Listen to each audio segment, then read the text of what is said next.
बिस्मिल्लाहिर्रहमानिर्रहीम। अस्सलाम वालेकुम नाज़रीन, प्रोग्राम से टियर 10 में मैं हूं आपकी मेज़बान अना यूसुफ। उम्मीद है आप ठीक ठाक होंगे और इसी दुआ के साथ हम प्रोग्राम का आगाज़ भी करेंगे कि अल्लाह ताला सबको सेहत और तंदुरुस्ती वाली ज़िंदगी अता फरमाए। ज़िंदगी में सबसे अहम चीज़ हमारी अपनी सेहत है। जब आप अच्छे होते हैं, जब आपकी सेहत अच्छी होती है तो सब कुछ अच्छा लगता है। दुआ यही है कि अल्लाह ताला सबकी सेहत अच्छी रहे। लेकिन इसके साथ साथ बच्चों की सेहत के लिए बहुत अहम पैगाम आज के दिन की मुनासबत से शहर में पोलियो मुहिम का आगाज़ हो चुका है। टारगेट जो मुतय्यन किया गया है वो तब पूरा होता है जब आप लोगों का ताउन हो। बहुत सारे लोग अभी भी रेजिस्ट करते हैं। आप लोगों से रिक्वेस्ट है, अगर आप अपने बच्चे को ज़िंदगी भर की माजूरी से बचाना चाहते हैं तो पोलियो टीमें, आज मैंने सुबह से देखा था, जैसे ही मैं 8 बजे घर से निकली तो पोलियो टीमें भी अपनी ड्यूटी पर मौजूद थी। तो प्लीज़ इनके रिस्पेक्ट भी कीजिए, जिस काम के लिए हैं उनके साथ ताउन भी कीजिए। अपने बच्चों को 5 साल के उम्र तक के बच्चों को आपने कतरे पिलाने हैं ताकि आपके बच्चे सेहतमंद ज़िंदगी गुजार सकें। अच्छा जी, ये तो था जी पोलियो के हवाले से मैसेज जो कि आप तक पहुंचाना ज़रूरी के साथ साथ मेरे ख्याल से कुछ चीज़ें आपको बार बार याद दिलाना भी बहुत ज़रूरी होता है। लोग समझते अच्छा भी थोड़ी देर पहले पिलाए थे। माहिरीन ये कहते हैं कि जितनी दफ़ा भी आप पिला लेंगे बच्चों को कतरे, इसका नुकसान कोई नहीं है, ये आपके बच्चों को नुकसान से बचाएंगे। अच्छा जी, एक बहुत ज़बरदस्त न्यूज़ है जी। जो लोग हम देखते हैं कि आजकल तमाम चीज़ें डिजिटल और ऐसे में 24 डिजिटल जो है वो धूम मचाने को तैयार है।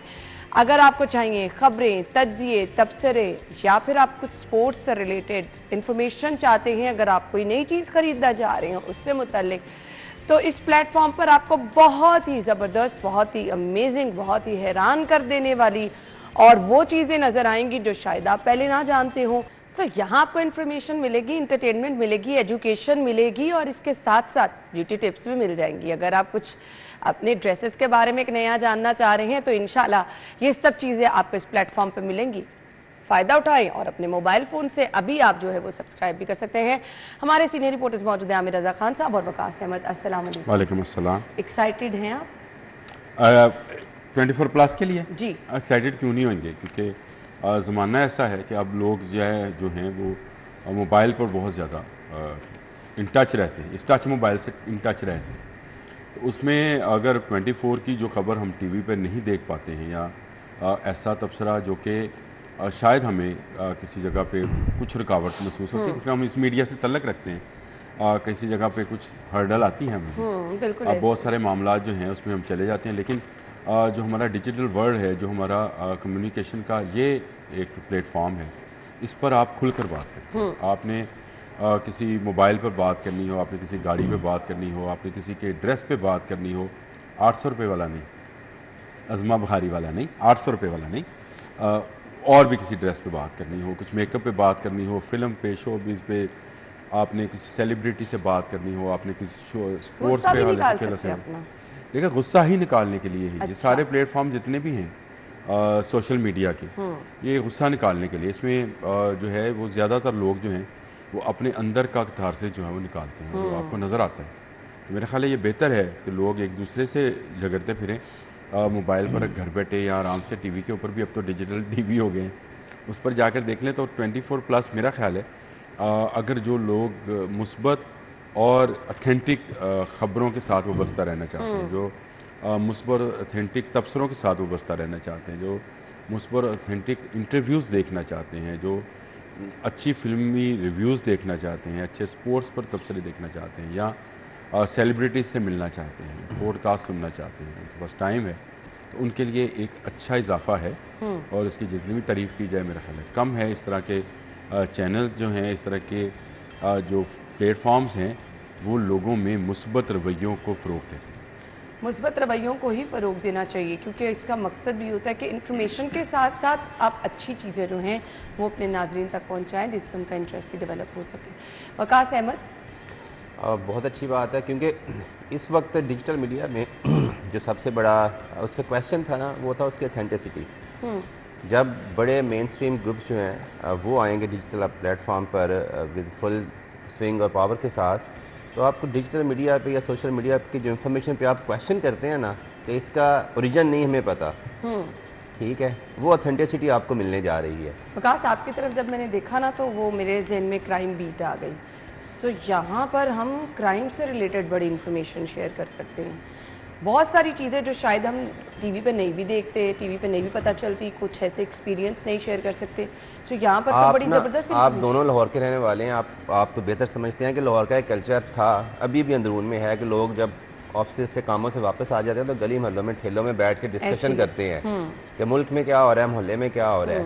तो बेसिकली मेरा ख्याल है ये, जैसे अमर भाई कह रहे थे ना कि लोग अपनी फीलिंग, अपने एहसासात के इजहार के लिए एक बेहतरीन प्लेटफॉर्म है, तो मेरा ख्याल है ये उस कल्चर का डिजिटल फॉर्म है जहाँ पर आप वो बातें भी कर सकते हैं जो आप ऑफिस में नहीं करते। नो डाउट, लेकिन आपको कंसर्न रखता है। अच्छी मिसाल दी है। तो वक्त के साथ साथ सारी चीज़ें डिजिटल हो गई हैं, लेकिन इस सबसे बड़ी बात ये है, इस सबसे अबाव जो है कि इस वक्त डिजिटल, अभी एक बड़ा अफसोसनाक वाक़या हुआ पंजाब कॉलेज का लेके, कितना बड़ा प्रोपेगेंडा हुआ। अगर वो सोशल मीडिया से ओरिजिन हुआ, सोशल मीडिया पे वो सारा स्प्रेड हुआ, तो जहाँ पर ऑथेंटिक प्लेटफॉर्म मौजूद होंगे ना, जैसे 24+ डिजिटल की सूरत में, तो फिर आपको क्वेश्चन नहीं करने पड़ेगा कि इसकी ओरिजिनलिटी के बारे में। सही कह रहे हैं। ठीक है, और फिर जब डिजिटल इरा में आप रहते हैं तो मेरा ख्याल है कि बाकी मीडिया को भी फुल स्विंग के साथ आना चाहिए, ताकि जो ये ऐसे ही बेहंगम सी इंफॉर्मेशन है ना डिजिटल प्लेटफॉर्म्स पे, इनको कंट्रोल किया जा सके। और सबसे बड़ी बात यह है कि जो पोस्ट कर रहा है, जो शेयर कर रहा है, उसका कोई तो उसका जिम्मेदार हो ना, कोई रिस्पॉन्सिबल हो। तो ये बहुत अच्छा एडिशन है। लेकिन चैनल पे आप इसलिए नहीं करते, आपको पता होता है कि आप लोगों ने पूछना है कि आप ओरिजिन है, आपने ये बात की है। तो यहाँ पर बड़ी जिम्मेदारी के साथ बहुत ज़बरदस्त खबरें, बहुत ज़बरदस्त तजिए, आपको ऑलमोस्ट ज़िंदगी के हर शोबे से जो है वो इन्फॉर्मेशन भी पहुँचाई जाएगी। अगर आप कुछ टोटके चाह रहे हैं वो भी होंगे, यानी हर तरह की इन्फॉर्मेशन आपको यहाँ मिलेगी। तो आप इसको सब्सक्राइब कर सकते हैं। आ जाएं जी आज की टॉप स्टोरीज़ की तरफ। बाग़े नूरजहां फ़िज़ा से देखने पर मोर की तर्ज पर दिखाई देगा और PHA का मॉल रोड पर वाक़ पार्क्स को ट्यूलिप करने का फैसला।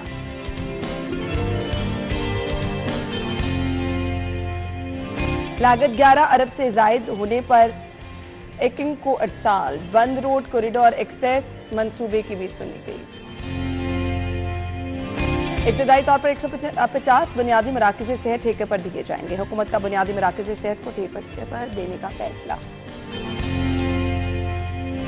और इसके बाद बिजली के यूनिट्स की ओवर बिलिंग के खिलाफ FIA क्या इकदाम कर रही है वो भी आपको बताएंगे।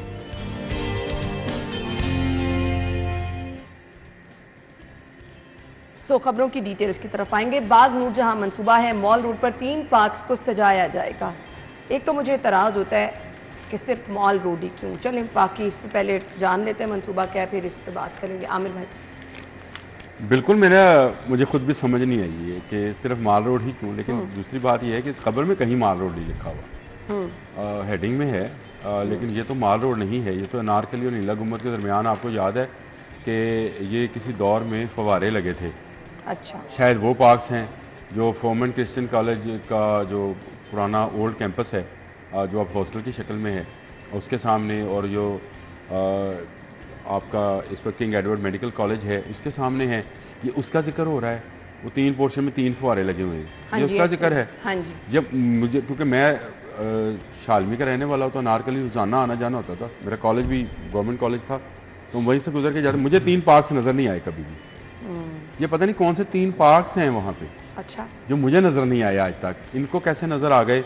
और फिर उस पर नूरजहां पार्क बनाने का फ़ज़ा से मोर नज़र, असल में बीबी मोर की तर्ज पर नज़र आएंगे। फ़ज़ा से आप देखेंगे तो आपको गहर और अभी तो और ये गंद नज़र आएगा, आपको मोर नज़र नहीं आएगा। दिन के टाइम अगर उस इलाके में देखेंगे तो ट्रैफिक ही मैं तो इस खबर पढ़ के, मैं जब बाहर बैठा अपने डेस्क पे काम कर रहा था, तो मैंने खबर देखी अचानक, मैंने कहा इसकी तफसील भी पढ़ूँ।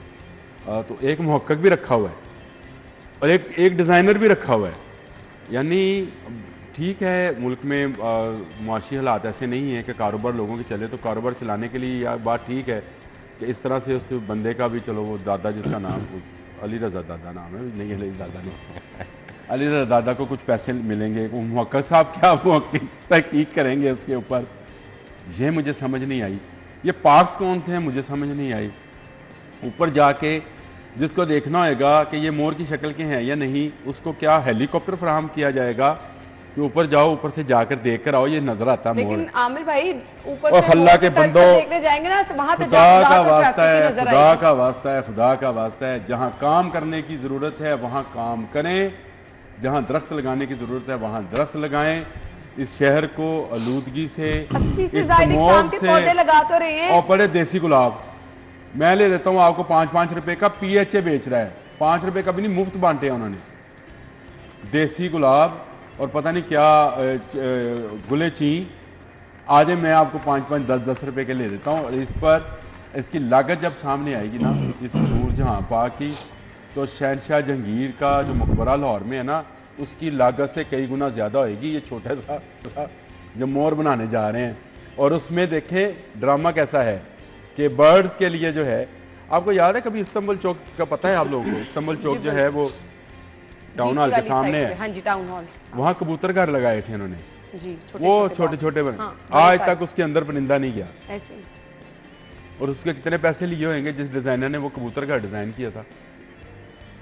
अब ये जो डिज़ाइन करने जा रहे हैं, इनका ख्याल है कि वहाँ बर्ड्स आएंगे और बर्ड्स बाथ, वाह वाह, इससे ज़्यादा अच्छा था सन बाथ के लिए कुछ बना देते।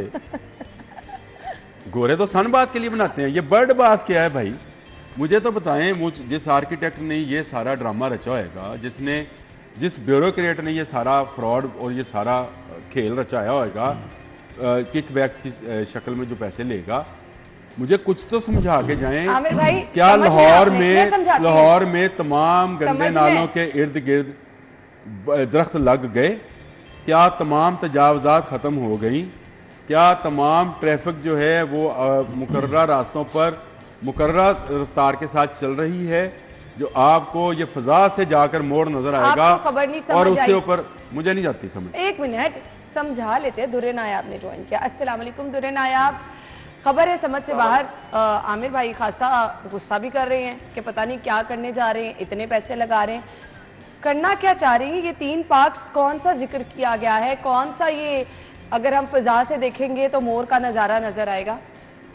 अच्छा, वो आमिर भाई जो बात कर रहे हैं, बिल्कुल मैं उनकी बात सुन रहा था, वो बिल्कुल ठीक बात कर रहे हैं। देखिए, वो लाहौरिये भी हैं, वो एक इंसान जज्बाती भी हैं, और मैं उनके कमेंट सुनता रहता हूँ। वो बात ठीक कर रहे हैं और मैं पार्शियली उनसे एग्री करता हूँ कि जो PHA का काम है, इब्तदाई तौर पर PHA वो नहीं कर रहा। PHA artificial horticulture, artificial plantation, artificial landscaping की तरफ जा रहा है, जो कि बहुत ज्यादा देर पा सोल्यूशन नहीं है। अब आपने कंक्रीट और आर्टिफिशियल स्ट्रक्चर्स की वजह से आपने लाहौर शहर में स्मोक की हालत देख ली। हमें जरूरत है प्लांटेशन की। इनका जो टारगेट था 10 लाख प्लांटेशन का, वो 20 लाख होना चाहिए। PHA ये करने जा रहा है कि लाहौर शहर के अंदर, अनारकली के अंदर, नीला गुंबद के अंदर, माल रोड पे नूरजहां पार्क है, इन तीनों पार्कों को वो अपग्रेड करेगा मुगलिया तर्ज पे। मुगलिया तर्ज का, मुगलिया आर्ट में ज़ाहिरी बात है उसका फसाद बनाया जाएगा, पार्क की एक शेप बनाई जाएगी, उसके अंदर राहदारियां होंगी, मुगलिया तर्ज की जो इंफ्रास्ट्रक्चर है वो डेवलप किया जाएगा, ईंटें लगेंगी, टाइलें लगेंगी, पौधे लगेंगे, आर्टिफिशियल खूबसूरत जो जल्दी परवान चढ़ते हैं पौधे वो लगाए जाएंगे, लेकिन उनका कोई मौसम पे लाहौर शहर में वही पूछने वाली थी, इस खूबसूरती से क्या स्मॉग में कमी आएगी? बिल्कुल, मैं इससे इत्तेफाक नहीं करता, क्योंकि स्मॉग में कमी आएगी आपकी देर पा जो दूर अंदेशी हॉर्टिकल्चर है, जिस तरह आप कहते हैं कि टाली लगे, शीशम लगे, शहतूत लगे, आम लगे, जामुन लगे, शीशम के साथ साथ दीगर जो पौधे हैं वो लगे, बड़े बड़े दरख्त परवान चढ़े, अपने अंदर कार्बन डाइऑक्साइड और जो मुज़र सेहत आपके जो एलिमेंट्स हैं उनको अब्जॉर्ब करने की ताकत रखें। ये जो आप देख रहे हैं ना, कोनो काइपर और बाकी इस तरह के जो जदीद पौधे हैं जो बहुत तेजी से परवान तो चढ़ते हैं, लेकिन ये इसका हल नहीं है। और आपके चरिंद परिंद खत्म हो चुके हैं। अब वो इन दरख्तों पे जो लाहौर शहर में लगे हैं, जो रह गए हैं छोटे बहुत, उनके आने को तैयार नहीं है। आपका लाहौर का कवर जो शेड है, ग्रीन कवर, वो खत्म हो चुका है। आपके जो सड़कें हैं उनके इर्द गिर्द जो ग्रीन बेल्ट हैं, उनकी घास जो है वो खुश्क हो चुकी है। अब आपकी जो श्रब्स हैं वो भी खत्म हो रही हैं। आपके पास कितनी पनीरियां थी, जितने पौधे मौसमी थे वो एक दफा लगा देते हैं, उसके बाद नजर नहीं आते। अब तो यहाँ पे PHA लाइटें लगा रहा है, बत्तियां लगा रहा है, लोहे के एंगल लगा रहा है और हुकूमत को खुश कर रहा है। इसके अलावा कुछ असल हकीकत शहर की क्या है वो तो आपने बता दी। दुर्रे ने आप, थैंक यू सो मच, आपके वक्त का शुक्रिया। वकास अहमद कुछ ऐड करना चाह रहे हैं? मैं ये कह रहा था कि इसको फिर एक नाम वैसे रख दें, bird saloon and medicare centre ना, मतलब उसमें सब कुछ ही आ जाएगा। पेडिक्योर मेडिक्योर, मतलब वो मुझे तो नहीं पता पैडी होता है मेडी होता है, वो रख दें, चले कम से कम उनके लिए कुछ तो डेजिग्नेटेड काम हो जाएगा ना। ठीक है, तो अभी हम जब दुरे साहब बोल रहे थे तो हम यही इमेजिन करते थे कि अगर हम वो तीनों स्पॉट्स को विजुलाइज करें तो क्या ऊपर से मोर बन जाएगा। तो आमिर भी कह रहे थे वहाँ पे सिवाय तजावजात के और कुछ नजर नहीं आ रहा। मैं वही कह रही हूँ। और इस खबर से पहले आपने एक बात की थी कि ये माल रोड ही क्यों। देखिए अगर इस मुल्क के एक छोटे से गुलूकार इब्राहिम हक को पता है तो माल रोड की अहमियत क्या है, तो जो इक़्तिदार के ऐवानों में बैठे हुए हैं उन्हें नहीं पता। ठीक है, ये सब कुछ माल रोड पे होना है क्योंकि उनकी गुजरगाह है। ठीक है, देखें ना गाड़ी से, बुलेट प्रूफ गाड़ी से बंदा ऐसे देखेगा, उनको एक्सेस भी है, ऊपर भी जा सकते हैं, मोर भी देख सकते हैं, नीचे से उसके रिंग्स भी देख सकते हैं। तो ये कोई आम लोगों के तो ये चीज़ें हैं नहीं है ना। फिर जो अमर भाई का दर्द था ना वो बिल्कुल सही है। हमसे आपसे एज में भी ज़्यादा हैं, फिर वो रहे असल लाहौर के हैं और उन्होंने अपनी आंखों के सामने इस शहर को बर्बाद होते देखा है। तो अगर आपके जहन में कोई मास्टर प्लान नहीं है उसको रिवाइव करवाने का, तो फिर ये जो टोटके हैं ना, जैसे दुरे भाई कह रहे थे आर्टिफिशियल हॉर्टिकल्चर कर रहे हैं, तो ये फिर ये टाइमली चीज़ें के लिए क्रेडिट लेने के लिए हमने ये किया करके टेम्परेरी आप लोगों को कुछ अच्छा करना फिर बात वही है जो इन्होंने वो मुहक्कक और आर्किटेक्ट रखे हैं। अच्छा भाई, उनसे बेहतर नहीं था कि आप कोई जन्म 2-3 लाहौरिये ले लें, उनसे पूछें कि भाईजान आज से 70 साल पहले वाले लाहौर कैसे बाग थे, वो कौन सा मुगलिया, यहाँ पे तो वो शरीफ और कुछ होना चाहिए। आप पता नहीं किन कामों में पड़ गए हैं। लेकिन खैर आपको मुबारक हो, मोर जिंदा हो गया आपके लाहौर में।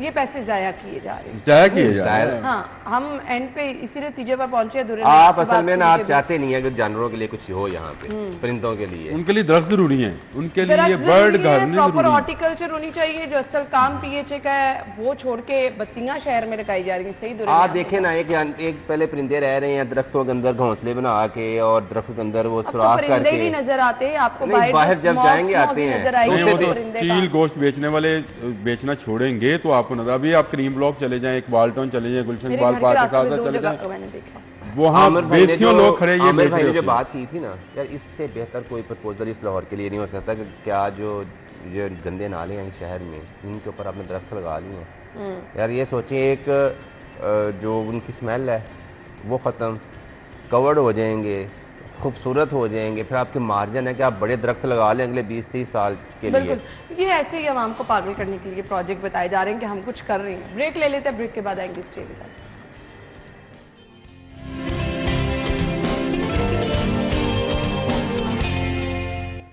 Welcome back. अभी आपको बराह रास्त लिए चलेंगे जी अगली खबर की तरफ। लागत 11 अरब से जायद हो गई है। बंद रोड कंट्रोल एक्सेस कॉरिडोर मंसूबे की भी सुनी गई है।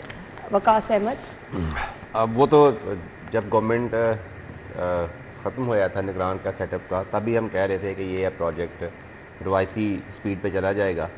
और तो पैसे डबल होते जाएंगे। पिछले तकरीबन 6 महीने साल होने वाला है। तो हम डिस्कस करते रहे, कभी कि जी फंड जारी नहीं कर रहे, कभी फाइल नहीं आगे बढ़ रही, तो ये तो अल्टरनेटली होना ही था। और फिर मेरे अभी खबर तफसील से पढ़ा था तो फिर वही बात आई कि कुछ नया काम ऐड किया गया है ना इस प्रोजेक्ट में। मेरे जहन में ये सवाल आता है, आप इस मुल्क की जो बेहतरीन एडमिनिस्ट्रेशन है, बेहतरीन लोग हैं, गवर्नमेंट उनको ये काम सौंपती है कि आपने ये हमारा मसला, इसका आपने हल निकालना है। एक बंदा उस प्लान को सोचता है, उस मनसूबे के बारे में, फिर उसको रिव्यू होता है, फिर उसके पे क्वेश्चन आंसरिंग होती है, तो एक लंबे प्रोसेस के बाद फाइनल मनसूबा जो है वो मुकम्मल हो जाता है। तो फिर साल बाद वो क्या होता है कि उसमें एक नई चीज़ आ जाती है कि ये हमसे रह गई है, तो अब ये ऐड कर लें ताकि फिर वो 1-2 अरब रुपया इजाफी भी हो जाए और जो प्रोजेक्ट है वो भी थोड़ा डिले का शिकार हो जाए। तो मेरे ख्याल में गवर्नमेंट या सीएम साहबा को सबसे पहले तो ये पूछना चाहिए ना, वही ये हिसाब है ना, जब एक रोड बनता है 6 महीने बाद वो कहते हैं ये सही नहीं बना, इसको थोड़ा सा उखाड़ के कोई और बनाना शुरू कर दे। मतलब कि डेवलपमेंट के नाम पे ये सही मजाक किया जा रहा है ना हमारे साथ। एक तो वो डिले हुआ, ये भी मजीद डिले आप कहते हैं कि जी स्मोक है, लोग मर रहे हैं, लुट रहे हैं, तो भाईजान उन लोगों का क्या कसूर है जो उसके आसपास रहते हैं। पिछले 1.5 साल से वो लोग जिस अजियत का शिकार होंगे, बारिशें हुई और तो अभी भी होना है ना, अभी भी साल लग जाना है। तो अगर आपने 2-1.5 साल पहले PC1 से बात आ गया, अभी आप टाइम देखेंगे, आपके सामने वॉल्टन वाला मंसूबा है जिसको 3-4 महीने से शुरू हुए थे, बात कहाँ तक पहुँच तो गई? ये रवायती एक उनका तरीका है, पता नहीं, मुझे लगता है कि काम नहीं है और तो चलो हम एक ही चीज़ को बार बार बना के करते रहते हैं। हालांकि हमारे इस सबसे बड़ी यही मुसीबत है। वो मैं अक्सर कहता हूँ बच्चे होते हैं ना, वो रेत से खेलते हैं, वो जब बिल्डिंग बना लेते हैं ना वो कहते हैं नहीं ये दरवाज़ा उधर होना चाहिए था, इसको ऐसे गिरा देते हैं। तो सेम साढ़े नाल होंदा पे है, वो जी मुकम्मल हो गई बिल्डिंग, नहीं ये ना दरवाज़ा इधर कढ़ना है गया, एक नया प्रपोजल शुरू से स्टार्ट करते हैं, फिर वही शुरू से ज़ीरो से प्रोसेस स्टार्ट होता है। तो ये वैसे हमारी ही सोच है। सही। आप थोड़ी देर के लिए खुद को वहाँ पे लेके जाएं तो आप बिल्कुल सही हैं, मतलब हाँ, आप लागत बढ़ती अफसर है ना आप। इन्हें इजाफी काम होते हैं और वो इजाफी काम का ही वो पैसे हैं जिस पर हम लिखते भी रहे कि ठेकेदार जो है उसके पैसे फंस गए। लेकिन वो इसकी बात से भी मैं इतफाक़ करता हूँ कि पाकिस्तान में सिस्टम जो है आज से नहीं, आज से अगर आप 35-40 साल पीछे चले जाएं, एक प्रोग्राम लगा करता था 50-50 कॉमेडी प्रोग्राम था। अगर आप लोगों को यूट्यूब पर मिले तो ज़रूर उसके क्लिप्स देखा करें, आज भी आपको लगेगा ताज़ा बताज़ा है। उसमें इस्माइल तारा थे, माजे जहांगीर थे। तो वो एक रोड का जो है वो ठेका पास होता है, रोड बनती है, तो इस्माइल तारा साहब जो कि अफसर बने होते हैं वो एक और बंदे को ले आते हैं, कहते हैं उखाड़ो इसको, यहाँ पानी का पाइप डालना है, फिर उखाड़ देते हैं। फिर वो रोड को बनाने के लिए दोबारा ठेका होता है, फिर रोड बनती है तो वो ले आते हैं गैस वाले को कि यहाँ गैस का पाइप गुजरना है, फिर गैस का पाइप गुजरता है, फिर वो रोड बनती है, वाकई सही कह रहे हैं। फिर वो आते हैं, फिर वो लेके आते हैं सेवरेज वाले को, और फिर जो मोहल्लेदार है ना वो पकड़ते हैं इस्माइल तारा को, कहता है भाई तो एक ही दफ़ा में ये तुमने पूरा सिस्टम क्यों नहीं बना लिया? तो कहता है अगर एक दफ़ा में बना लेता तो पूरा साल क्या खाता। सही है, और यही हो तो रहा है। ये अगर एक ही दफ़ा बन जाए, जो इस तरह से वकास साहब गलत मलत मशवरे देते हैं, और एक ही दफ़ा में ब्यूरोक्रेट आपको कह दे कि यहाँ हार्टिकल्चर का भी काम होना है, यहाँ गैस की पाइपलाइन भी गुजरनी है, सेवरेज की भी गुजरनी है, पानी की भी गुजरनी है, तो वो इस्माइल तारा सारा साल क्या खाएगा बेचारा? जब तक उसकी ज़िंदगी है, जो कि बड़ी फॉर्च्यूनर्स पे घूमते हैं, लैंड क्रूज़र पे फिरते हैं, उनके जाने से पहले उनके दफ्तर का एसी 8 घंटे पहले शुरू हो जाता है, यानी रात को भी वो ऑन कर देते होंगे ताकि चिल होके बैठे वो। और जो हमारे सर पे एहसान एक पेपर दे के CSS का आया हुआ है, वो पैसे कैसे खाएगा? जो DGLDA है, जो आपका PHA है, जो आपकी बाकी एजेंसीज़ हैं, वो पैसे कैसे खाएंगे? सारे इजाफी काम कैसे आ गए, मुझे ये बता दें सर। क्या जब ये मंसूबा बन रहा था तो आपके जहन में ही था इसमें दरख्त कितने लगेंगे, सही, इसकी लाइट्स कितनी होंगी, अगर लाइट्स होंगी तो किस नवीयत की? ये तो सारा मंसूबे का हिस्सा होता है। आप एक घर बनाने जाते हैं, आपको पता होता है कि आपने कहाँ पे लाइट्स स्विच रखना है, कहाँ पे पार्क के लिए जगह छोड़नी है, कहाँ पार्किंग के लिए जगह होगी, इतनी स्पेस होगी, सारा हम करते हैं। इतने बड़े अदारे हैं और वहाँ पे इजाफी काम निकल आए, छोड़े। और ये बड़े माहिरीन बैठे होते हैं जिन्होंने PC1 मंजूर करना है, जिन्होंने तमाम प्लानिंग कर रही है, पता नहीं फिर ये किस तरह इस पूरे मंसूबे में ना, आप कल परसों एक प्रोग्राम कर रही थी, डॉक्टर कहता है कि स्मोक में लोग बाहर ना निकलें, सांस की बीमारियां हो सकती हैं। इस पूरे मंसूबे में क्या कोई ऐसी सोच है कि यार 2 साल जिस रजिया से उन लोगों को रखना है, उनको हमने बचाना कैसे ना, है? तो फिर ये आपको आते ही हुकूमत के मुकम्मल होता नजर आता। तो ऐसी सोच पहले दिन से नहीं है। मुझे काफी देर से ब्रेक का कहा जा रहा है, ब्रेक के बाद आते हैं।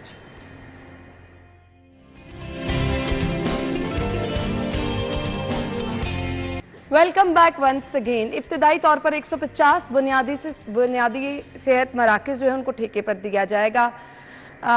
ठेके पर देने का फैसला क्यों किया गया है, इनकी अहमियत बड़ी है, लेकिन बात यह है कि ये बिल्कुल खाली भी होते हैं। बात यह है कि यहाँ पर डॉक्टर भी नहीं होता, बुनियादी अदवियात भी नहीं होती, तो फिर ठेके पर देने से क्या सब ठीक हो जाएगा? आमिर रज़ा खान साहब, मेरा तो ख्याल है बेहतर है, सरकारी से तो बेहतर है। तो पूरा हमेशा कहते हैं लेस्को ठेके पर दे दो, स्कूल ठेके पर दे दो, फलां चीज ठेके पर दे दो, क्योंकि सरकारी तौर पे ये काम करते हैं। सरकार ने करना क्या है? सरकार का ये काम। अच्छा, दुनिया में किसी मुल्क का नाम बताएं जिसमें सरकार ये काम करती है? मैं बताता हूँ, बताएं। यूके में सारा हेल्थ सिस्टम गवर्नमेंट चला रही है। और भाई यूके में सारा हेल्थ सिस्टम गवर्नमेंट चला नहीं रही है, सारा क्रामवेल हॉस्पिटल चला रही है। अच्छा, क्रामवेल हॉस्पिटल गवर्नमेंट चला रही है, वहाँ इंश्योरेंस कंपनियां चलाती हैं। आपको यही समझ नहीं सर, अमेरिका में इंश्योरेंस है, और भाई बरतानिया में भी हेल्थ इंश्योरेंस है सर, लोगों की हेल्थ इंश्योरेंस है, जिसके एनुअल इतने पैसे कटते हैं कि आप हैरान रह जाएं। मुझे बताएं, अगर यूके और अमेरिका में लोगों को ये हेल्थ की फैसिलिटीज़ मिलती हैं, आए मेरे साथ, मैं आपको लाहौर के प्राइवेट हॉस्पिटल दिखाता हूँ जहाँ यूके और अमेरिका से लोग इलाज कराने के लिए उसकी वजह है ना, ऑपरेशन कराने के लिए ये वजह नहीं है कि वहाँ पे ऑपरेशन ही सही होते, वजह वहाँ पे सिर्फ ये है कि पैसा ज्यादा लगता हुकूमत का काम क्या है? वहाँ पे ये है कि बारिश से मौका मिलना होता है, यहाँ पे नहीं, बारिश से नहीं मौका मिलना होता, पैसे बहुत लगते हैं। अगर इतना है मेरा, मैं आपको बताऊँ, अग्री करती हूँ, वाकई पैसे बहुत लगते हैं, पैसे बहुत लगते हैं। मुझे सिर्फ ये बता दें हुकूमत का काम क्या? आप ये कहते हैं हुकूमत का काम हुकूमत चलाना होता है। अच्छा, हुकूमत का काम डिस्पेंसरी चलाना नहीं है। मैं पहले दिन से ये बात कहता हूँ, ठीक है, तो खुदारा इस बात में से निकले, यहाँ लोग तैनात करना हुकूमत का काम है। पहली बात तो ये है कि जितनी आपकी सोसाइटीज हैं, आप अगर हल्का पूछना चाहते हो तो हल पूछे, बहस करना चाहते हैं बहस कर लें। जितनी आपकी सोसाइटीज हैं उनसे कहें कि आपने जो लिख कर दिया हुआ है कि आप एक ऐसा हेल्थ सेंटर बनाएंगे जिसमें 24 घंटे डॉक्टर जो है और जो पैरामेडिक स्टाफ है अवेलेबल होएगा, वो कहाँ है? आपने लिख कर दिया हुआ है, हर सोसाइटी ने लिख कर दिया हुआ है। अगर ये उन्हीं को फॉल करवा लें तो ये बहुत सारे मामला से वैसे ही बच जाएं, पैसे बच जाएं। अब इसका 5 लाख रुपया पर ईयर ये उसकी मेंटेनेंस का भी देंगे, और ये ठेकेदार इनको पैसे देगा या नहीं देगा, या ठेकेदार को इन्होंने पैसे देने हैं, इस खबर के अंदर कोई तफसील नहीं लिखा हुआ, बिल्कुल नहीं लिखा। जब तक आप ये पूरी तफसील नहीं देते, जब तक आप पूरी तफसील बताते नहीं हैं, मैं इस बात पर आज भी कायल हूँ कि जिसके ऊपर आप गवर्नमेंट लिख दें वहाँ लोग काम नहीं करते हैं, चाहे असम्बलियों में बैठे हों। गवर्नमेंट की काम जो है ना, अच्छा मुझे आमिर भाई, लोग यहाँ पे ये समझते हैं कि जो गवर्नमेंट का काम है ना वो ना करने वाला है, वो प्राइवेट काम करते हैं। आपके डॉक्टर्स देख लें प्राइवेट क्लिनिक्स में कैसे ज़बरदस्त तरीके से काम करते हैं। सरकारी अस्पताल में मिलने चले जाए, अगर आपसे मिल जाएँ सिफारिश के बगैर तो आप नाम तब्दील कर दीजिएगा। आपको मेरे पिछले दिनों एक गवर्नमेंट हॉस्पिटल में जाना हुआ, एक डॉक्टर से मिले, डॉक्टर ने बड़े प्यार से हमें सुना और उसके बाद कहा फ़लाँ डिफेंस में हॉस्पिटल है, वहाँ पे दाखिल कराएं बंदे को, और 10-15 दिन मैं वहाँ विज़िट किया करूँगी। मैं इस हॉस्पिटल के अंदर, मैंने उसको कहा कि सहूलतें यहाँ नहीं हैं, कहती हैं लेकिन मेरी तसल्ली नहीं। उसी हॉस्पिटल की इंचार्ज एक शोबे की ये कह रही है कि यहाँ सहूलत है। अच्छा, मैंने कहा वहाँ क्या सहूलत है? जो डिफेंस वाला हॉस्पिटल आप मुझे बता रही हैं कि वहाँ दाखिल कराएं जाके, वहाँ क्या सहूलत है? कोई ऐसी मशीनरी है? कहती नहीं, एक कमरा है, क्योंकि मुझे आसानी है, मैं विजिट कर सकती हूँ आसानी से वहाँ पे, दैट्स इट। जहाँ पे सरकार, मैंने आपसे कहा कि जना हॉस्पिटल में सहूलतें मौजूद हैं, वहाँ वो पेशेंट रखने को तैयार नहीं है। चलें, यहाँ ठेके पर दिए जाएंगे, साथ ही 60 करोड़ रुपए भी जारी किए गए हैं THQ और DHQ के लिए, 9 अरब 60 करोड़ रुपए। वकास अहमद, मेरी ख्वाहिश है मैंने चीफ मिनिस्टर बनना है। आपकी ख्वाहिश? मेरी ख्वाहिश है मेरे चीफ मिनिस्टर बनना है। अच्छा, आप मुझे PM साहिबा के पीछे आप यहाँ तो मुझे ये कहेंगे, नवाज ही बनना, आप यहाँ तो मुझे ये कहेंगे अगर आप बड़े भी तखयलाती दुनिया में रहते हैं ना नवाज शरीफ होना तो या फिर आप मुझे ये कहेंगे कि अच्छा जी आप पॉलिटिक्स में आ जाइए, यही हाल है ना। तो आप ये मुझे जवाब नहीं दे सकते कि आप, क्योंकि आपकी ख्वाहिश है तो आपको मैंने चीफ मिनिस्टर बनाना ही बनाना है। सेम ये है जी, डॉक्टर काम नहीं करते भाई, डॉक्टर इसलिए काम नहीं करते क्योंकि डॉक्टरों के फिर वो कहेंगे जी प्राइवेट हॉस्पिटल्स के नाम, भाई आप टीचरों को कह सकते हैं कि जी हमने आपकी पॉलिटिकल असेसमेंट भी करनी है, ठीक है, तो डॉक्टरों को आप बाउंड नहीं कर सकते कि भाईजान जितना मर्जी भी हो, जो सरकारी जॉब कर रहा है वो प्राइवेट क्लिनिक नहीं करेगा। पब्लिक की चॉइस है, वो सरकारी में जाता है, प्राइवेट जाता है। प्रॉब्लम यहाँ पे ये है कि जितने डॉक्टर्स गवर्नमेंट का हिस्सा भी हैं, उनके अपने हॉस्पिटल्स भी हैं, ठीक है, उनके अपने क्लिनिक भी हैं, बिल्कुल सही बात, ठीक है, वो सरकारी वसाइल का इस्तेमाल भी करते हैं, उनको आप पूछते नहीं हैं। सेहत रही डॉक्टर यास्मीन राशिद, उसने अपना हॉस्पिटल बनाया हुआ था, बिल्कुल ऐसे, और उसने प्राइवेट हॉस्पिटल्स को ऐसे नवाजा यास्मीन राशिद ने कि रे अल्लाह का नाम। मैं उस वक्त भी बोलता था, आपको याद है, मैं कहता हूँ क्लैश ऑफ इंटरेस्ट क्या है? ये वजीर सेहत है, आप मुझे बताएं ख्वाजा इमरान नज़ीर का कोई हॉस्पिटल है? नहीं, बिल्कुल नहीं। ख्वाजा सलमान का कोई हॉस्पिटल है? नहीं है। डॉक्टर यास्मीन राशिद का हॉस्पिटल था। बिल्कुल ऐसे ही है। अच्छा जी, ब्रेक ले लेते हैं, मुझे ब्रेक का कहा जा रहा है, ब्रेक के बाद आते हैं।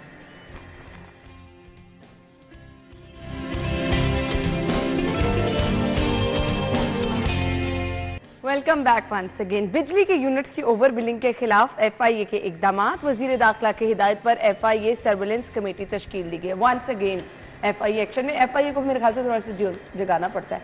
वकास अहमद, अच्छा, मैं तो ये रिक्वेस्ट करूँगा कि जब तक ये फैसला नहीं हो जाता ना कि कौन चोर है कौन बिजली चोरी करता है, तब तक ना बिल होल्ड कर ले, हमसे बिल ना ले। प्रॉब्लम ये है, प्रॉब्लम ये है कि पिछले साल से दुनिया सारे काम छोड़ के अपने बिल का इंतजार कर रही होती है, साल से ये निज़ाम चल रहा है, तो अभी तक यही चल रहा है कि कि किसकी गलती है, किसने किया है, कि आगे बाज आना है कि नहीं आना है। मतलब वो दोनों आपस में आमने सामने, फिर कहता है भाई आपने ओवर बिलिंग नहीं करनी, वो कहते हैं जी ठीक है हम ओवर बिलिंग नहीं करते, हम कोई नया नाम से एक चीज़ ऐड कर लेते हैं, ठीक है। वो इंटेंशनली इतनी कोई ना कोई गलती हर बार कर देते हैं और फिर बाउंड कर देते हैं कि आपने बिल जमा करवाना है। भाई बिल जमा हो गया फिर तो बस हो गया।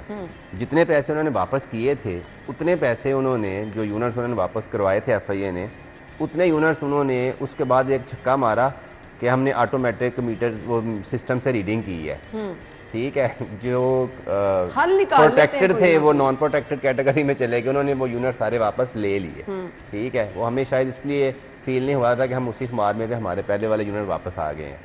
तो ये तो निज़ाम ऐसे चलता रहेगा। मेरा तो ये है कि अगर इन्होंने वाकई को रिलीफ देना है, जिनके यूनिट्स 200 से कम है ना, जब तक ये फैसला नहीं हो जाता कि भाई जन कैसे रोकना है और कौन जिम्मेदार है, तब तक अमर भाई हम तो कहते हैं कि बिल हमें कहेंगे भजन आपने बिल अभी नहीं देना, ये हम फैसला करके फिर आपसे बिल लेंगे। हमसे पैसे वक्त पे लिए जाते हैं, फैसले टाइम पे नहीं हो पा रहे। प्रो रेटा जो उन्होंने लगाया था सब पे, और उससे इन्होंने ओवर बिलिंग के सारे जो यूनिट थे वो मुकम्मल कर लिए और पैसे निकाल लिए। मैं तो पहले ही कहता हूँ ये जो एक एक दो दो यूनिट डालते हैं ना, उसकी कोई नोटिस मैं भी नहीं लूँगा, इवन आप भी नहीं लेंगे, ये भी नहीं लेगा उसको, दो दो तीन तीन यूनिट का।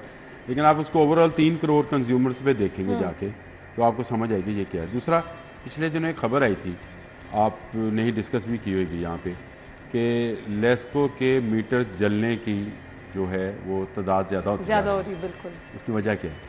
मीटर बाहर खंबे पे लगा है, घर वाले का कोई कसूर नहीं है।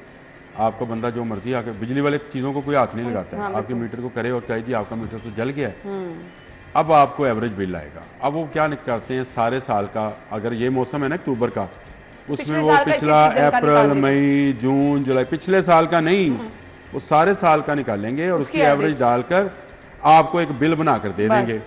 आप उस पर बोल भी नहीं सकते हैं, आप उस पर जाएंगे तो क्या केस करेंगे किसी के ऊपर?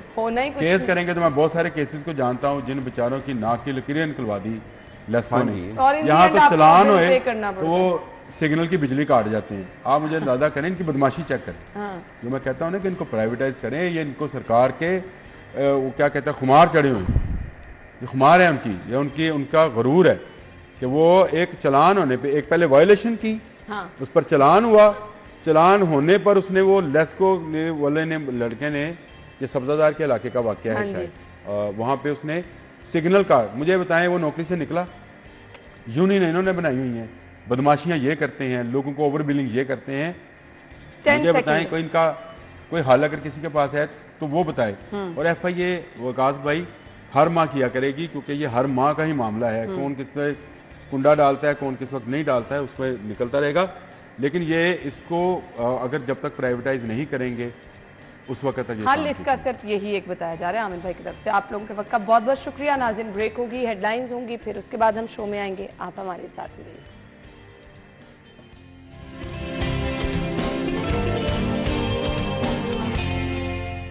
Welcome back once again. आज है जी 29 तारीख, 29 अक्टूबर। सोराइसिस का आलमी दिन आज मनाया जा रहा है। ये सोराइसिस है क्या? ये आमतौर पर जिल्द की एक बीमारी होती है। सो इसको हम आगे चल के डिटेल में डिस्कस करेंगे कि ये होती क्या है, इसके हो जाने की वजूहात क्या होती हैं, इसका इलाज क्या होता है। बहुत सारे लोग कहते हैं ये जेनेटिक है, अगर पेरेंट्स को है तो बच्चों को होगी, अगर एक बहन भाई को है तो दूसरी को भी हो सकती है। सो इसके लिए आपने एहतियात क्या करनी है और क्या ये एक से दूसरे शख्स में फैल सकती है। और बहुत ज़्यादा लोग हम देखते हैं कि कभी भी किसी स्किन स्पेशलिस्ट के पास जाते ही नहीं हैं, या तो खुद से इसका इलाज करते रहते हैं, घरेलू टोटकों पे इक्तफा कर लेते हैं, या फिर हकीमों के पास जाते रहते हैं। सो इसका नुकसान किस हद तक हो सकता है, इस पर हम बात करेंगे। डॉक्टर कंजा आफ्ताब हमारे साथ मौजूद हैं जी, डर्मेटोलॉजिस्ट हैं। वेलकम कहेंगे। अस्सलाम वालेकुम डॉक्टर साहिबा। वालेकुम अस्सलाम। Thank you so much. Psoriasis क्या है? जी बिल्कुल, क्विकली इसको देखेंगे कि सोराइसिस क्या है। इसमें थोड़ा सा हमें इंसाइट लेना और ये जानना ज़रूरी है कि हमारी स्किन का साइकिल क्या है। स्किन का साइकिल भी 30 डेज़ का होता है। हमारी स्किन बनती है, नीचे वाली लेयर से बन के ऊपर तक आते हुए उसे 30 डेज़ लगते हैं, 30 दिन, 1 महीना। लेकिन वो प्रोसेस इतना स्लो हो रहा होता है कि हमें पता ही नहीं चलता। ऊपर वाली लेयर उतरती जाती है और नीचे से नई स्किन बन के आती जाती है। अब सोराइसिस में क्या होता है कि सोराइसिस में यही प्रोसेस जो कि 30 दिन में होना था वो 4 से 5 दिन में हो जाता है। अच्छा। जल्दी से आपकी स्किन नीचे से बन के ऊपर आ जाती है, लेकिन ऊपर वाले सेल्स जो हैं वो शेड ऑफ नहीं हो रहे, उतर नहीं रहे, गिर नहीं रहे, तो वहाँ पे पाइल अप होना शुरू हो जाती है आपकी डेड स्किन, और वो एक पूरा पैच बनना शुरू हो जाता है, एक ड्राइनेस का, स्केल्स का, जो कि एक डेड स्किन का एक बिल्कुल ढेर लगा हुआ होता है वहाँ पे। अब इसकी वजूहात क्या होती हैं? अक्सर लोग कहते हैं कि ये जेनेटिक है या इन्वायरमेंटल है। देखिए जी, इसमें मल्टीपल फैक्टर्स इन्वॉल्व हैं। जीन्स का इसमें बहुत स्ट्रॉन्ग रोल है। अच्छा। अगर आपकी ख़ानदान में ये प्रेजेंट है तो बहुत ज़्यादा चांसेस है, 15% हम कहते हैं कि चांसेस हैं कि आपको ये बीमारी हो सकती है। अगर एक वालिदैन में से एक को है तो 28% चांसेस हैं कि बच्चों में जाएगी, और अगर दोनों पेरेंट्स को सोराइसिस है तो 65% चांसेस हैं कि बच्चों में जाएगी। तो इसलिए जीन्स का इसमें बहुत बड़ा रोल है। मौरूसी बीमारी है, लेकिन इसके अलावा कुछ इन्वायरमेंटल फैक्टर्स भी इसको ट्रिगर कर सकते हैं, जैसे कि उसमें आपका एक्सट्रीम ऑफ टेम्परेचर है। अगर आप सूरज में बहुत ज़्यादा निकल रहे हैं तो आपका इम्यून सिस्टम जो है वो ट्रिगर हो जाता है और सोराइसिस ट्रिगर हो सकती है। या बहुत ठंडे वेदर्स में जैसे कि खुश्की स्टार्ट हो जाती है, जी बिल्कुल। तो खुश्की से भी ट्रिगर हो सकती है। तो कुछ दवाइयाँ हैं जैसे कि पेन किलर्स हैं, वो यूजुअली हम ले रहे होते हैं, ओवर द काउंटर अवेलेबल होते हैं। जोड़ों की दर्दों के लिए हम कुछ दवाइयाँ इस्तेमाल कर रहे होते हैं, वो इसके ट्रिगर का बायस बनती हैं। फिर कुछ ब्लड प्रेशर की दवाइयाँ, हार्ट की दवाइयाँ, ये भी इसके वजूहात में शामिल जी। हैं। इसके अलावा इन्फेक्शंस हैं, जैसी सर्दियाँ आती हैं, गला ख़राब होता है, तो कुछ लोगों को गला ख़राब होने के साथ ट्रिगर हो जाती है। तो इसके बेशुमार ट्रिगर्स हैं। किसी भी वक्त आपकी इम्यूनिटी ट्रिगर होती है और आपकी स्किन सेल्स को डैमेज करना शुरू कर देती है। खतरनाक बीमारी है ये डॉक्टर साहिबा? अच्छा, इसकी अच्छी बात है ना ये है कि ये स्किन डिजीज़ है, ये स्किन अच्छा। तक ही रहती है, सही। लेकिन हाँ, एक सिस्टम को इन्वॉल्व करती है, वो है आपके जोड़। लेटर ऑन जब ये बहुत ज़्यादा फैल जाए, ये बहुत पुरानी बीमारी हो जाए, तो ये आपके जोड़ों को अटैक कर सकती है। जॉइंट पेन्स होना शुरू हो जाती हैं, तो उसमें आपको बवक्त इलाज की ज़रूरत होती है। सो एक दफ़ा ये हो जाती है तो फिर पूरी ज़िंदगी क्या इससे जान भी नहीं छूटती? जी, ऐसा है कि काफ़ी लंबा अरसा चलती है, कुछ लोगों में 10 साल तक, कुछ लोगों में 15 साल तक, लेकिन अल्टीमेटली ठीक हो जाती है। ऐसे नहीं है कि पूरी ज़िंदगी चलेगी। सही। कुछ इसका ड्यूरेशन है, उतना ड्यूरेशन इसने अपना लेना है और उसके बाद इसने चले जाना है। सही। क्या ये स्किन के कुछ मखसूस हिस्सों पे होती है, बॉडी पे कहीं पे भी हो सकती है? देखिए, सोराइसिस की बहुत सारी टाइप्स हैं, 9 to 12 टाइप्स हैं इसकी।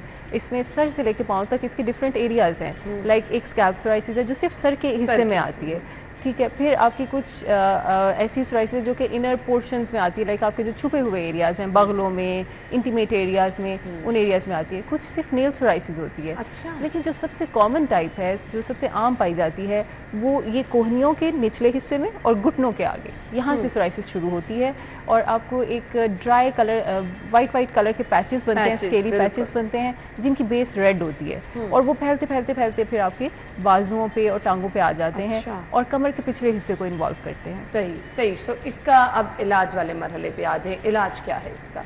जी, इसमें 3 तरह के इलाज हैं। अगर तो सोराइसिस अभी शुरू हुई है तो हम सिर्फ लगाने वाली दवाइयाँ देते हैं, जिनको हम टॉपिकल एप्लीकेशन कहते हैं।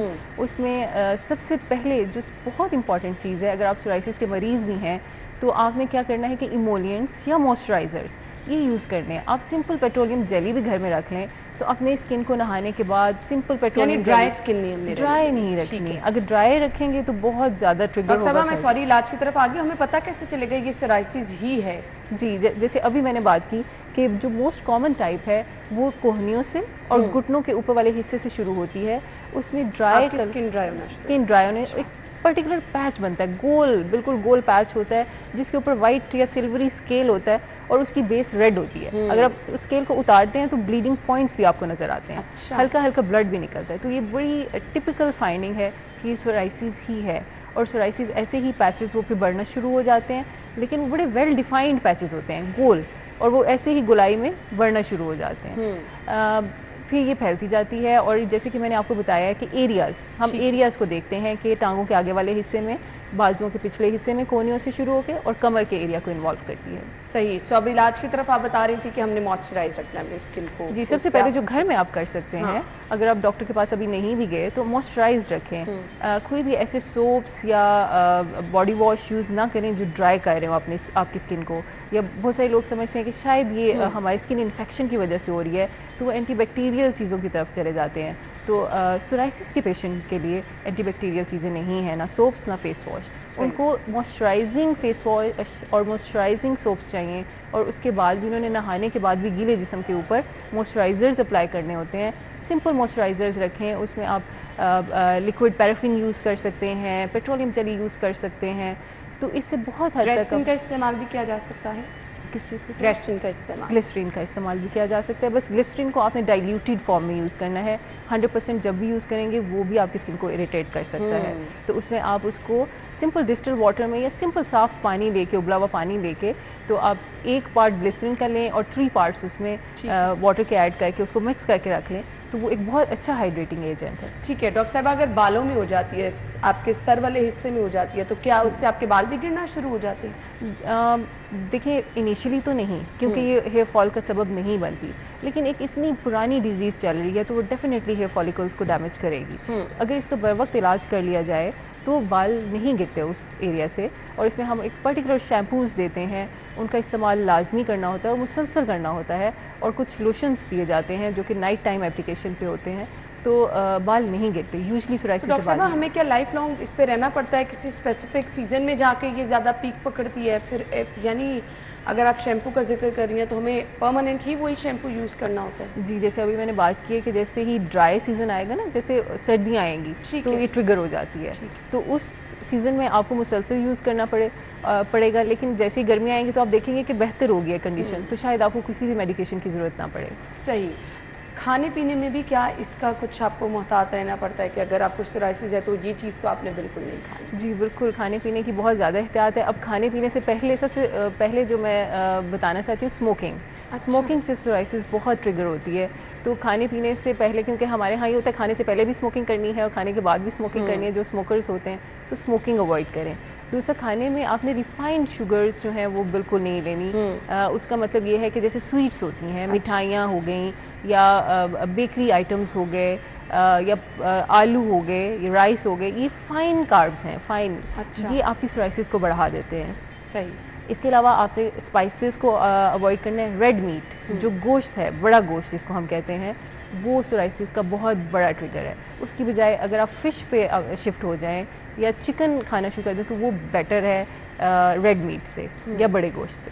सही। तो ये कुछ चीज़ें हैं जिनको अवॉइड करने से आप बचे रहते हैं या ट्रिगर होने से बचे रहते हैं सोराइसिस। लोग आमतौर पे कहते हैं चंबल इससे, तो जी इसको चंबल ही कहते हैं कि इन दोनों में डिफरेंस है कोई? अच्छा, चंबल उर्दू में तो सोराइसिस के लिए चंबल का नाम ही स्पेसिफाई किया गया है, लेकिन जब पेशेंट्स आते हैं तो अक्सर कहते हैं हमें चंबल है, तो जब उनका एग्जामिनेशन किया जाता है तो पता चलता है एक्जिमा है, या किसी को फंगल इन्फेक्शन है तो उसको भी आमतौर पे लोग आम ज़बान में चंबल ही कहते हैं। तो इससे चंबल एक कॉमन टर्म है, इसलिए इसको सोराइसिस कहना ही बेटर होगा, क्योंकि सोराइसिस एक स्पेसिफिक और अलग बीमारी है और इसको अलग तरह से ट्रीट किया जाता है। एक शख्स से दूसरे शख्स में फैलती है? बिल्कुल भी नहीं। यानी अगर आपके बालों में है तो आपको हेयर ब्रश वगैरह अलहदा करने की जरूरत नहीं? बिल्कुल भी नहीं। ये आपकी इम्यूनिटी, आपका हिफाजती निज़ाम आपके स्किन के खिलाफ काम कर रहा है। ये बिल्कुल भी इन्फेक्शियस डिसीज़ नहीं है जो एक से दूसरे को फैलेगी। तो इससे बिल्कुल भी आप तौलिए और कंघी और बेडशीट्स को अलग करने की ज़रूरत नहीं है इसमें। सही। डॉक्टर साहबा, अमूमी तौर पर हम घरेलू टोटकों पर इंसार कर रहे होते हैं, या फिर हम कहते हैं अच्छा हकीमों के पास चले जाएं, कुछ नेचुरल चीज़ें दे देंगे, डॉक्टर के पास गए दवाइयाँ वगैरह दे देंगे, तो ये हकीमों वाला पार्ट कैसा है? जी, हकीमों में अब हिकमत एक बहुत पुराना शोबा है, और मैं मानती हूँ हिकमत को, बड़े अच्छे नुस्खे भी उसमें होते हैं, लेकिन बाज़-औक़ात हमारे पास पेशेंट्स आते हैं कुछ बहुत स्ट्रॉन्ग किस्म के कुश्ते और मेटालिक चीज़ें खा के, जो कि सोराइसिस के ट्रीटमेंट के लिए उन्हें दिए जाते हैं, जिससे उनके किडनीज़ फेल हो चुके होते हैं या लिवर डैमेज हो चुका होता है। तो इस चीज़ में बहुत एहतियात से काम लें कि एक ऐसी चीज़ जो कि सिर्फ दवाइयाँ लगाने से ठीक हो सकती है, उसके लिए ऐसी मेटालिक चीज़ें या कुश्ते वगैरह बिल्कुल मत खाएं जिससे आपके इंटरनल सिस्टम्स डैमेज हो जाएं। तो इस बात में एहतियात से काम लेनी चाहिए मेरे ख्याल। हम इसके चांसेस को कैसे कम कर सकते हैं? अगर पता है कि अच्छा पेरेंट्स में से किसी एक को है, बहन भाई में से किसी एक को है, तो हो सकती है, चांसेस को कैसे आप कम कर सकते हैं? देखिए, अब जो जीन्स में आगे चीज़ उसको हम ख़त्म नहीं कर सकते, लेकिन हम उसके एनवायरमेंटल फैक्टर्स को कंट्रोल कर सकते हैं। आपको पता है कि ये स्ट्रेस से ट्रिगर हो रही है, स्ट्रेस भी एक बहुत बड़ा ट्रिगर। स्ट्रेस को अवॉइड करें, स्मोकिंग अवॉइड करें, अल्कोहल अवॉइड करें, खाने पीने की जैसे एहतियात बताई जाए वैसे करें, एक्सट्रीम ऑफ टेम्परेचर्स का ख्याल रखें, बहुत ज़्यादा धूप में मत निकलें और सर्दियाँ आते ही मॉइस्चराइज़र इस्तेमाल करना शुरू कर दें। तो ये कुछ ऐसी चीज़ें हैं जो आपको खाने पीने का ख्याल रखें, जैसे रेड मीट अवॉइड करें, तो इससे ये होगा कि शायद आप इसको थोड़ा डिले कर सकें, या अगर सोराइसिस हो भी तो बहुत ज़्यादा आपकी पूरी बॉडी पे ना फैल सके। तो आपने ट्रिगर्स को अवॉइड करना है, जिससे आप काफ़ी हद तक इससे बचे रहेंगे। डॉक्टर साहिबा, आप अगर बॉडी के आपको मुख्तलिफ पार्ट्स पे है तो क्या कोई नहाने में एहतियात करनी है? पानी से तो कुछ नहीं, उसको ड्राई करके कपड़े पहनने हैं, या फिर हम सर्दियों में गर्म कपड़े भी पहनते हैं बहुत कुछ ऊपर, ये बहुत कोई सॉफ्ट स्टफ़ का इस्तेमाल करना है, इस तरह की कोई रिकमेंडेशन? जी बिल्कुल, हम ये कहते हैं कि ऊनी कपड़े डायरेक्ट आपकी स्किन को टच ना करें, क्योंकि उससे आपको इरिटेशन होगी। तो मलमल के कपड़े होने चाहिए। गर्मियों में तो हम मलमल के कपड़े ही पहनते हैं, प्योर कॉटन पहनते हैं, लेकिन सर्दियाँ आते ही आपके जो वार्मर्स या इनर्स होंगे वो कॉटन के होंगे, उसके ऊपर आप वुलन पहन सकते हैं, ऊनी कपड़े पहन सकते हैं। और नहाने के बाद आपने ये कोशिश करनी है, जैसे मैंने आपको बताया, कि आपने कोई भी एंटीबैक्टीरियल चीज़ अपने ऊपर यूज़ नहीं करनी। मॉइस्चराइजिंग शैम्पू या सिंपल अगर आप सादा पानी से भी नहा लें तो काफ़ी है, लेकिन उसके बाद गीले जिस्म के ऊपर आपने अपने मॉइस्चराइज़र अप्लाई करना है। कोई भी इमोलिएंट रख ले, petroleum jelly, liquid paraffin, simple, बहुत सारे अच्छे कमर्शियली भी अवेलेबल हैं, तो आप वो यूज़ करें, उससे आपकी स्किन इरिटेट होने से बची रहेगी। सही। नॉर्मली अगर फेस के किसी हिस्से पे है तो आपको मेकअप वगैरह अवॉइड करना है? लोग परफ्यूम अपने नेक पे लगा लेते हैं, वो चीज़ें अवॉइड करनी है? अच्छा, ना इसकी सबसे अच्छी बात यह है कि सोराइसिस फेस पे नहीं आती। अच्छा, फेस पे नहीं आती, सारी जगहों पे आ सकती है, एडल्ट्स में फेस पे नहीं आती। हाँ, इसकी ख़ास किस्म है जो बच्चों में आती है और वो फेस पे आती है, तो इसलिए फेस पे आप कुछ भी अप्लाई कर सकते हैं, फेस पे सोराइसिस नहीं आती। ठीक हो गया। मैसेज क्या होगा देखने वालों के लिए? जी, सोराइसिस जो है एक बहुत कॉमन बीमारी है। 2% पॉपुलेशन को ये होती है। मतलब अगर 100 लोग हैं तो उसमें से 2 को होगी ही होगी। तो इसको कंट्रोल किया जा सकता है, ये बिल्कुल काबिल इलाज है, और ये बिल्कुल भी छूती मर्ज नहीं है, ये एक से दूसरे को नहीं लगता। इसलिए उन लोगों को अवॉइड करना और उन लोगों से ताल्लुकात ख़त्म करना। लोग कहते हैं बर्तन अलहदा कर दो, हेयर ब्रश अलहदा कर दो, टॉवल अलहदा कर दो। तो आज का मैसेज यही होगा कि प्लीज़ वो बिल्कुल नॉर्मल हैं, और उनकी बीमारी आप तक बिल्कुल भी ट्रांसफ़र नहीं हो सकती, किसी सूरत नहीं हो सकती। तो इसलिए उन लोगों को अवॉइड मत करें, बल्कि उनको हेल्प करें उनकी कंडीशन में, और नॉर्मल तरीके से उन्हें ज़िंदगी परेशान ना हो। और ये घरेलू टोटके और इधर उधर जाने से बेहतर है कि अगर आप बर वक्त इलाज चाहते हैं तो आप अच्छे डॉक्टर का इंतखाब कर लें, तो इंशाल्लाह आपका मसला भी हल हो जाएगा। थैंक यू सो मच, आपके वक्त का शुक्रिया। हम ब्रेक के बाद ज्वाइन करेंगे जी।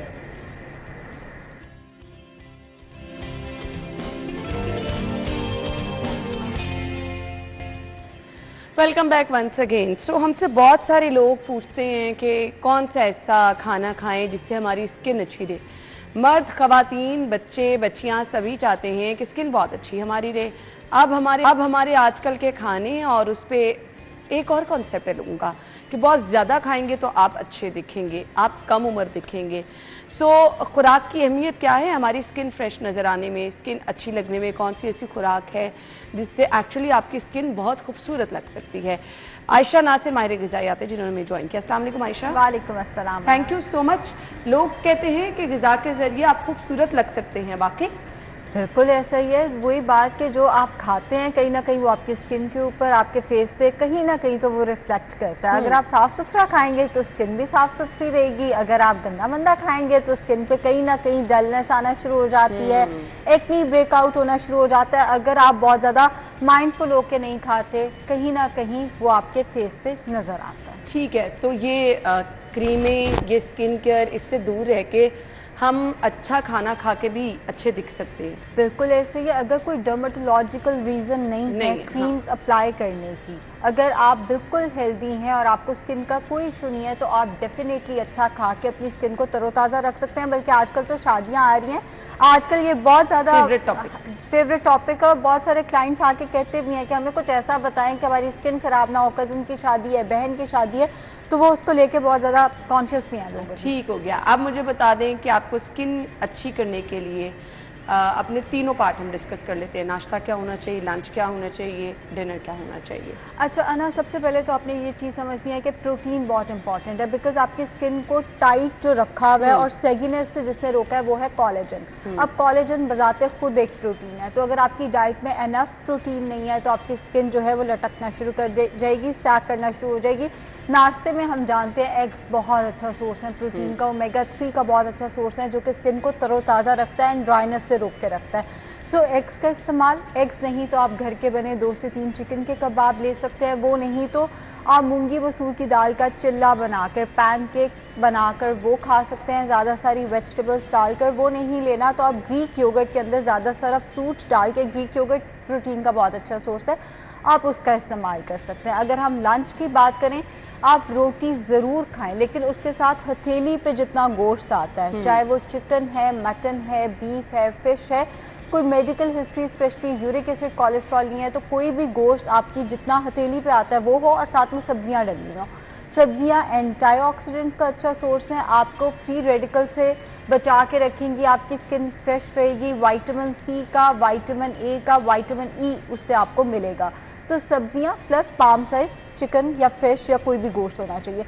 डिनर की हम बात करें, अगर आप वेट रिड्यूस कर रहे हैं साथ, तो आप दालें खा सकते हैं। दालें प्रोटीन का अच्छा सोर्स हैं, जिंक का बहुत अच्छा सोर्स है। जिंक आपकी हीलिंग में हेल्प करता है, आपकी स्किन के लिए। हम क्यों जिंक लिख के देते हैं जब पेशेंट्स आते हैं जी स्किन का मसला है, हेयर लॉस का, जिंक हील करने में आपको हेल्प करेगा, तो जिंक का अच्छा सोर्स है। अगर आप वेट मेंटेन कर रहे हैं तो फिर से वही बात आ गई कि रोटी या चावल ले लें, और साथ में पाम पे जितना गोश्त आता है वो ज़रूरी है। हाँ, अगर आप गोश्त ट्वाइस अ डे अफोर्ड नहीं करते या आप ट्वाइस अ डे गोश्त नहीं खा सकते, आपको वैसे गोश्त नहीं पसंद, तो आप दालों का इस्तेमाल रोटी या चावल के साथ कर सकते हैं। ठीक है। वेजिटेबल्स वंस अ डे कम से कम ज़रूर लेनी है। एप्पल, बीटरूट, कैरेट, एक सेब लेना है, आधा चुकंदर और 2 गाजरें, इसका जूस बनाकर लें, ये आपकी स्किन के लिए बहुत अच्छा है। ख़ुद को वैसे हाइड्रेटेड रखें ताकि स्किन पे ड्राइनेस ना हो। स्किन पे ड्राइनेस सर्दियाँ आते साथ ही हमारा बड़ा मसला होता है। अच्छा, लोगों को लगता है ऑयली स्किन बुरी है, ऑयली स्किन इतनी बुरी नहीं है, ये आपको एजिंग से बचाती है। ड्राई स्किन जल्दी एज करती है, ड्राई स्किन जल्दी लटक जाती है, तो आपने हाइड्रेटेड रखना है खुद को। ओमेगा 3 जिसमें फिश सबसे अच्छा सोर्स है, बादाम, काजू, पिस्ता, अखरोट, जो हमारे पास नट्स हैं वो बहुत अच्छे हैं, जो सीड्स हैं वो बहुत अच्छे हैं, उनका इस्तेमाल आपने ज़रूर इसके साथ करना है। डाइट बैलेंस होनी चाहिए। अगर आपको एक्नी ब्रेकआउट होता है तो डेयरी प्रोडक्ट्स, दूध दही का इस्तेमाल कम करना है। अच्छा। इसके साथ साथ हाई ग्लाइसेमिक इंडेक्स फूड, अब हाई ग्लाइसेमिक इंडेक्स फूड्स वो होते हैं जो फॉरेन शुगर में कन्वर्ट हो जाते हैं, जैसे बाहर का खाना, पिज्ज़ाज, बर्गर्स वगैरह, या जंक फूड हो गए, टॉफ़ी, बिस्किट्स वगैरह हो गए। रिफाइंड फूड का इस्तेमाल आपने कम करना है अगर आप स्किन को डाइट से ठीक करना चाहते हैं तो। ठीक है। अच्छा, आज का हमारा सोराइसिस भी टॉपिक था, ऐसे में कोई डाइट अगर आप रिकमेंड करें कि इसको बिल्कुल आपने इस्तेमाल नहीं करना और ये वाली हीलिंग में भी थोड़ी सी मदद करें? अच्छा, सोराइसिस जो है ये एक ऑटो इम्यून डिजीज़ है, तो कोई भी चीज़ खुद से ट्राई नहीं करनी। सबसे पहले तो एक चीज़ समझनी है। फिर ये जो हमारे पास दालचीनी, ज़ीरा, ये जो टोटके होते हैं, सोराइसिस के पेशेंट ने बिल्कुल ये नहीं करने, इससे सोराइसिस बढ़ सकता है। इवन हल्दी का इस्तेमाल भी बगैर पूछे ज़रूरत से ज़्यादा या पानी में घोल घोल के हल्दी भी नहीं पीनी होती। हर वो चीज़ जो इम्यूनिटी बढ़ाती है वो सोराइसिस को बढ़ा सकती है। इस केस में बीफ का इस्तेमाल सोराइसिस बढ़ा सकता है, बहुत सारे केसेस में बीफ से सोराइसिस बढ़ता है। सो बीफ एंड डेयरी प्रोडक्ट्स का इस्तेमाल थोड़ा सा आपने लिमिटेड करना होता है इसके अंदर। इसके साथ साथ हॉट बेवरेजेस जिसमें हमारे पास ग्रीन टी आ जाती है, चाय आ जाती है, कॉफ़ी आ जाती है, इसका इस्तेमाल भी कम से कम। जितनी गर्म चीज़ें हैं, चाहे वो सूप है, हर वो चीज़ जो गर्म टेम्परेचर पे है उसका इस्तेमाल आपने कम से कम करना है। ठीक है। स्वेटिंग से खुद को बचाना है, तो फिजिकल एक्टिविटी या जिम या एक्सरसाइज अगर आप कर रहे हैं तो एसी ऑन होना चाहिए। जितनी स्वेटिंग ज़्यादा होती है वेट लॉस के लिए या वेट मेंटेनेंस के लिए, आपका सोराइसिस कहीं ना कहीं उतना बढ़ रहा होता है।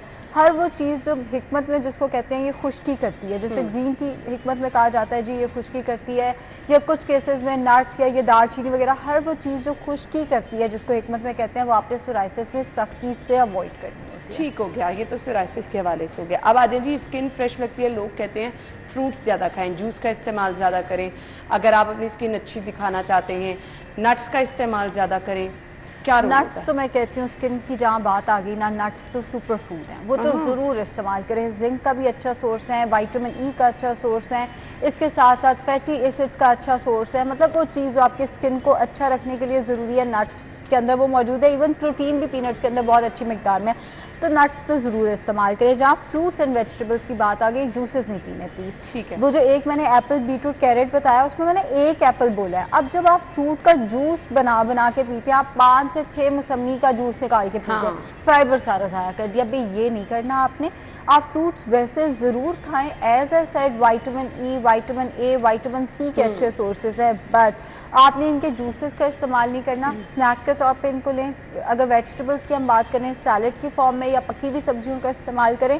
जूसेस पूरे दिन में ज़्यादा नहीं पीने। एप्पल, बीटरूट, कैरेट वो स्किन के लिए अच्छा है जूस, उसके अलावा और कोई जूसेस नहीं आएंगे। हमारी स्किन के साथ साथ ना हम बालों के लिए भी बड़ा कहते हैं कि कोई अच्छी डाइट हो जिससे हमारे बाल भी बहुत अच्छे हो जाएं, तो इसके लिए क्या आयशा आप रिकमेंड करेंगे? एज ए सेड, बालों के लिए भी प्रोटीन बहुत इंपॉर्टेंट है, तो गोश्त का इस्तेमाल बहुत इंपॉर्टेंट हो जाता है। हथेली के बराबर गोश्त या दालों का इस्तेमाल ज़रूर रखें। नट्स के अंदर भी प्रोटीन मौजूद है, तो नट्स का इस्तेमाल ज़रूर करें। जिंक के सोर्सेज में हमारे पास दालें आ जाती हैं, उनको भिगो के, नट्स को भिगो के, इवन ये जो अखरोट हैं, जो पीनट्स हैं, इनको भी रात को भिगो के इस्तेमाल करना। टेस्ट नहीं अच्छा लगता ना आयशा, आप मतलब क्या कह रही हैं? या टेस्ट देख लें या हेल्थ देख हाँ, लें। जो फाइटेट्स है ना, वो जिंक की एब्जॉर्प्शन रोक देते हैं। नट्स के अंदर फाइटेट्स होते हैं, दालों के अंदर भी फाइटेट्स होते हैं। जब आप इनको सोक करके रखते हैं तो फाइटेट्स की मिकदार कम हो जाती है, जिसकी वजह से मैं रिकमेंड कर रही हूँ कि आप इनको सोक करके इस्तेमाल करें।